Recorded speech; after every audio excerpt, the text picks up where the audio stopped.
Fala pessoal, tudo bem? Seja bem-vindo a mais um vídeo aqui desse canal. Meu nome é Alexandre, muito prazer. E nesse vídeo a gente vai bater um papo sobre renda variável, tá? Sobre renda variável. Lembrando que o objetivo desse vídeo não é trazer recomendação de compra ou venda de bolsa de valor, tá? É um investimento de alto risco. Você comprar uma ação da Vale, comprar uma ação da Petrobras, do Bradesco, você está suscetível a risco, tá? Então é interessante que você tenha aí o seu perfil como agressivo, o seu perfil de investidor como agressivo para você fazer esse tipo de investimento. Beleza? Não é uma recomendação de compra e venda, o objetivo aqui é educação, é trazer educação para vocês que estão aí me assistindo através do YouTube. Beleza? Então, pessoal, a gente teve uma movimentação interessante de bolsa de março para cá. A bolsa estava lá 97 mil pontos e buscou aqui os 116. O que aconteceu, né, que deu essa esticada tão rápida? Então, a gente vai trazer um pouco de análise técnica e um pouco de análise macro. Toda vez que eu vou falar de algum papel, de alguma empresa nesse canal, eu falo, pessoal, vocês têm que entender as três coisas. Primeira coisa, você está comprando Vale, você está comprando Petrobras, está comprando Bradesco, Banco do Brasil, quais são as variáveis econômicas que afetam naquele seu investimento? Então você tem que acompanhar isso. Minério de ferro, Vale, Petrobras, petróleo Brent, né? Petróleo, etc, etc. Segundo ponto, aquela empresa é saudável financeiramente ou não? Terceiro ponto, está no momento interessante para comprar ou não conforme a análise técnica. Então você fazer uma análise macro, você fazer uma análise fundamentalista e você fazer uma análise técnica, né, onde comprar. Então aqui a gente está com análise técnica. Dentro da análise técnica a gente consegue visualizar aquela que bolsa, né, atualmente está numa região de resistência. O que é uma região de resistência? Onde a gente tem mais potenciais vendedores do que compradores. Quem comprou aqui embaixo, aqui próximo à região dos 100 mil pontos, né? Poxa, o cara tá com 19, 20, 25% de resultado nos seus investimentos. Então, acontece do pessoal começar a realizar lucro. Isso é normal. Então, a gente tem um movimento de bolsa no sentimento de euforia, né? Até que no índice de força relativa aqui, bolsa sobre comprada, né? Já falei um pouco sobre esse indicador aqui no canal também. Quando a gente pega e fala do gráfico semanal, a mesma coisa, pessoal, olha só, gráfico semanal, bolsa bastante esticada, né? Próxima região aqui de sobrecompra. Então a gente pode ter uma correção. Essa região é uma região muito interessante para quem está com viés de venda, tá? Então o pessoal já começa a olhar essa região com viés de venda. Beleza, Alexandre, então eu entendi, né, que a gente está num momento de euforia, a bolsa está bastante esticada, mas o que aconteceu para a gente ter esse movimento tão intenso? Primeiro ponto, quando a gente olha a bolsa hoje em termos de histórico de PL, tá? PL é o que? O preço do ativo dividido pelo lucro, né, daquele ativo. Aqui a gente tem um PL da bolsa, a gente está num site muito interessante que é o Oceanos14 e a gente está negociando hoje 5,6 vezes, né, o lucro. Então assim, é muito baixo o PL. Quando a gente pega para comparar nos últimos anos, olha só, 2020, pega 2018, pega 2015, pega 2010, etc.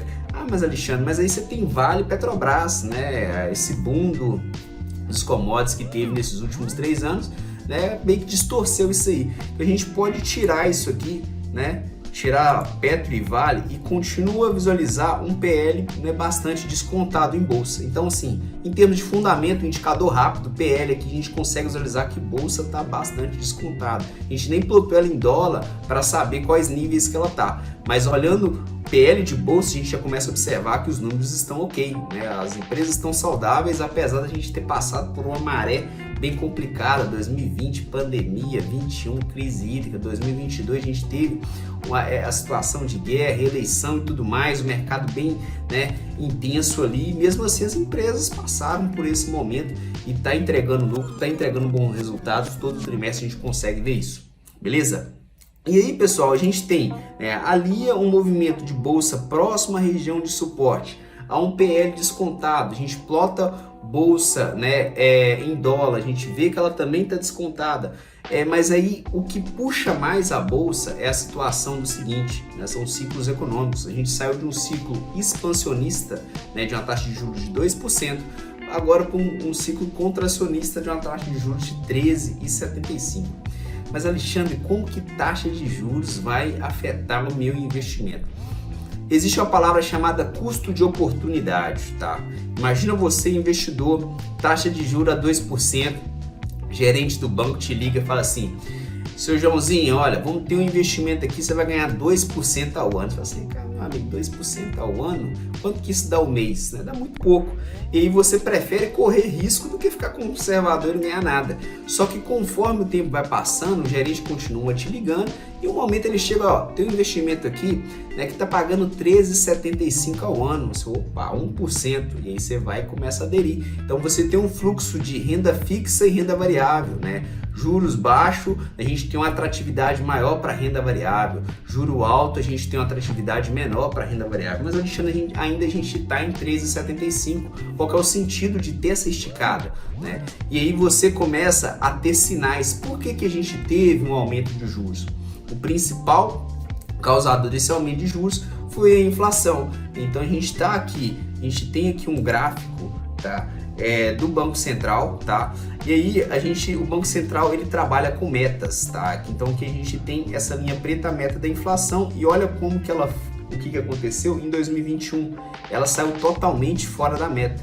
Quando a inflação sai da meta, né, uma dos remédios para a inflação é a taxa de juros, porque aí você diminui o consumo, você desacelera a economia, né? E aí dessa forma, né, você tem a situação dos preços baixando novamente. Então é um ciclo. E isso que aconteceu, apesar da gente estar em 13,75, a taxa de juros está em 13,75, né? A gente consegue visualizar aqui, a gente visualiza que a inflação caiu bastante, né? Então a gente tem inflação aí próxima a 3,9, apesar de ter essa esticada de 2022 por conta da guerra da Rússia e Ucrânia, e você teve trigo, soja, petróleo, minério, tudo esticando, agora os preços normalizando, a gente tem uma projeção menor, né, uma inflação menor. Com a inflação menor, olha que legal isso aqui, a gente tem duas situações. Aqui eu estou num site, né, gringo, um site muito interessante, Trades Economics.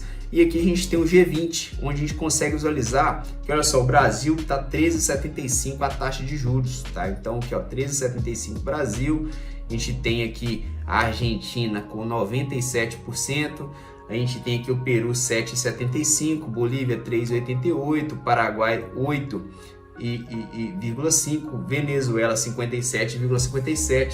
Beleza, Alexandre, então o Brasil está 13,75. Mas aí quando a gente vem pegar uma inflação, a gente pega a inflação do Brasil, tá 3,94 no anterior de 4,18, ou seja, subir juros já não vai influenciar em nada, né? Porque a inflação na verdade está caindo. Então o Banco Central fez um bom trabalho. A gente está com um puta, né? Desculpa o palavreado, mas um puta diferencial de juros, né? A gente está, poxa, taxa de juros 13,75, inflação a 3,94, então eu fazendo um investimento ali no Tesouro de Selic, eu tenho um ganho em juro real interessante. Beleza, e aí com essa queda, né, na inflação considerável, o Banco Central já não tem mais interesse em manter esses juros, né? O pessoal já começa a entender, os investidores, pô, não tem mais interesse em manter esse juro alto ou subir mais juros, então a gente pode estar na crista da onda. Então, lembrando, aquele mesmo movimento que a gente teve de 2% para 13,75, onde bolsa saiu de 130 mil pontos e caiu abaixo dos 100 mil pontos, a gente pode estar no movimento inverso, ou seja, com a economia expansionista saindo de contracionista, com a contracionista saindo para expansionista.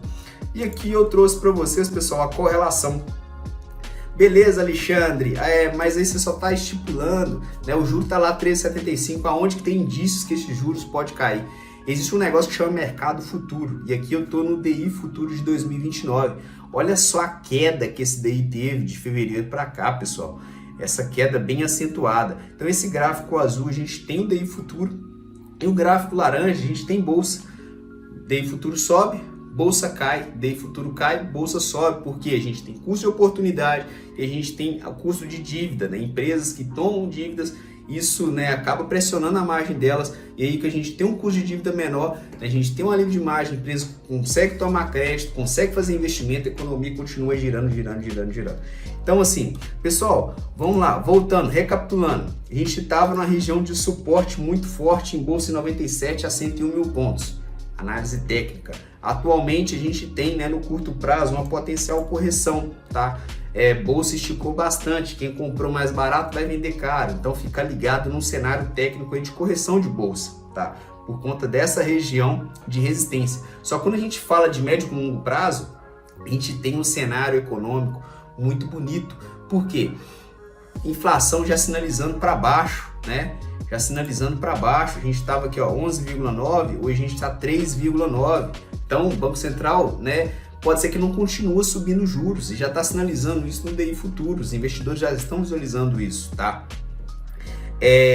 E o terceiro ponto são empresas, né? O nosso Brasilzão aí trabalhando, operacionalizando aí de forma saudável, com o PL descontado, passou por essa maré toda, as empresas continuaram entregando bons resultados e continuaram trabalhando bem. O que pode impactar a bolsa para baixo? A gente tem que ficar ligado. Uma recessão no cenário global, né, quando a gente fala das principais commodities, uma demanda menor da China, e aí a gente tem o minério de ferro caindo, a gente tem petróleo também caindo. Então, quando a gente fala de minério, né, e petróleo, a gente fala de Vale e Petrobras, que tem o maior peso, né, dentro da carteira. Mas a gente tem outras empresas também, né, que sofreram bastante, outros setores que com custo de dívida menor, com a taxa de dívida menor, com a taxa de juros menor, podem performar muito bem. Então, pessoal, nesse vídeo eu trouxe para vocês aí uma análise técnica bem rápida, né, de região de suporte e resistência aqui no índice, né? Então, no curto prazo, a gente pode visualizar o índice bem esticado, pode ser que a gente tenha uma correção,